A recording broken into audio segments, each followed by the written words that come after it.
Bonjour à ceux qui regardent, aujourd'hui je vais vous présenter Pétale de réincarnation de Mikihisa Konishi.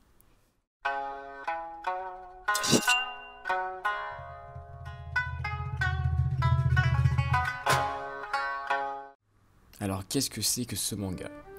Pétale de réincarnation est un shonen de type action fantastique publié dans les éditions Komiku. Il n'y a que un tome de paru en France pour l'instant et 4 au Japon. Il faut savoir que Mikihisa Konishi est non seulement le scénariste mais également le dessinateur de ce manga. Il travaille donc seul et pourtant il se débrouille bien, voire même très bien dans les deux domaines. Donc, pour ce qui est de l'histoire, on suit Toya, un jeune lycéen de 16 ans qui est persuadé de n'avoir aucun talent. Après la mort de son frère aîné, qui était le favori de la famille, ses parents décident de le mettre à la porte, de peur qu'il ne mène sa famille à la disgrâce.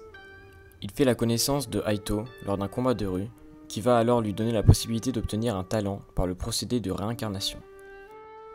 Pour ce qui est du scénario, j'ai trouvé ça assez remarquable. C'est très bien fait et même plutôt original. Les scènes d'action ne manquent pas et sont même parfois assez longues. Après, on est sur le premier tome, donc évidemment l'auteur veut bien tout mettre en place, et donc forcément c'est un peu lent parfois.